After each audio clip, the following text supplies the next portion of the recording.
Hello everyone, welcome back to the channel. And guess what we are cooking today? We are preparing tilapia with light soup. Oh my god, this is really nice. And of course with fufu, yam fufu. And if you are ready for this process, let's get into it. Yeah, so here I have some tilapia already washed, and I'll just go ahead and marinate my tilapia with some powdered ginger, black pepper, everything mixed together with some salt and Maggi cube, and we will marinate this and keep it aside for an hour. The reason why we are keeping it for an hour is to make it really sweet, because if you just go ahead and cook it directly, it's not going to be delicious. Yeah, so right here we have some ginger and garlic, and I don't really know the names of these other ones, but I use them to cook because that's what they use here in Togo, so I'm also using them. And right here we have some whole onions. Later I will boil and remove them and blend them. Yeah, but for now I just want to boil them a little. And right here I'm adding my blended ginger and garlic. This is like after an hour, and I will keep it for about 15 minutes again, so that the ginger and the garlic can really penetrate the fish. Yeah, so right here we have our yam, and guess what, it's yam season in Togo. Yay, yam is really affordable right now, and like everybody is eating yam in Togo. This is the season. Yeah, so if you're in Togo right now, make sure you are eating a lot of yams before they get really expensive. Yeah, so after peeling the yam, I'm washing them like one after the other, because the soil here in Togo is sandy, and you know when you peel yam, the yam itself is like sticky and it can retain a lot of sand, so you wash them one after the other to get rid of the sand. So in Togo they have like different species of yam. They have the yams that you can use for frying, they have the yams that you can use for making fufu, and that's exactly what I'm using right here. The yams I'm using is used for fufu only, and you know they have these very sweet ones that are used for frying. So the yam is washed and ready to be boiled. So I'm done marinating my fish as well, and you know I'm just going to boil all of them at the same time. And right here we have some concentrated tomato paste. That's what I'm going to add in here. The paste as well is going to sweeten our soup a little.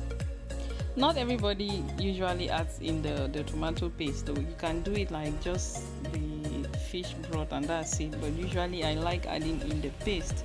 So you know you cannot do light soup without some vegetables. Here we have some garden eggs, we have some red pepper, and we have some okra. Yeah, these I'm going to boil together in the soup. So this is what it looks like after I went ahead and washed everything and cut them. Yeah, so we are adding them whole. Yeah, so right here our yam has been boiling for about 20 minutes. I would say it's almost ready. I don't know why I added so much water. Yeah, but the water is a lot. Yeah, and this is our soup right here, almost ready as well. You know you don't want to add in the vegetables immediately because they might be mushy, you know, they might be breaking a lot, so you want to boil them a little. You want to boil the fish a little before adding in the vegetables. Yeah, I like tilapia because it doesn't break. So now I took out the onion. Yeah, and I'll go ahead and blend the onion with some black pepper, and guess what, the onion is going to thicken the soup and it's going to sweeten the soup as well. That's a hack. Just I don't know, I don't think Togolese people really do this thing, but that's a hack I came up with and it's working so well for me.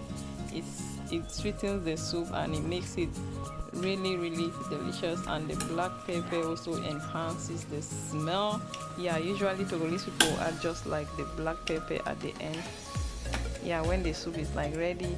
Yeah, so now I'm just going to boil this for about 15 minutes and our soup is ready. So the yam is ready, you all can see it's breaking, and I will cool this for about 20 more minutes. You know, you cannot take it to the blending machine while it's hot because it's not allowed, so you have to cool it a little before taking it to the machine. So this is what our soup is looking like right now. It's ready. Yeah, it's almost ready. Let's give it about 5 more minutes, and I think it'll be ready for consumption. So in Togo, if you don't want to pound your fufu, there is always a machine, and guess what, this machine was made by a Togolese, and it's helping a lot of people. You know, if you are feeling tired and you don't feel like pounding, you can always take it here and give them 200 francs CFA, and it takes less than 5 minutes, and they will go ahead and make your fufu for you. Like, it takes no time. You know, technology is really amazing. You don't need to pound anymore. But personally, I prefer pounding because the fufu is better when you do it manually. But you know, I was tired. You know, these things, they do it so that when you are tired, you can just take them there and, you know, you do it. So I was tired, so that's why I decided to take it here to blend. You see, so while it's blending, you can add in some water until it gets to the texture that you want. Yeah, it's very, very easy. It takes no time, and guess what, your fufu is ready, and it's 200 francs. So if this is something that if you have money as well, you can just buy it, and people can always come to your place to pound fufu. So it's called the fufu mix. You know, when I'm going to Cameroon, I might buy one so that we can use it to pound our achu. For my brothers and sisters from Cameroon, you all know what I'm talking about. Achu is cocoyam mixed with banana, and it's eaten with yellow light soup. But here in Togo, they eat like pounded yam. In Cameroon, if you tell people that some people are eating pounded yam, they'll be like, oh my god, how come? That's not possible. So when I go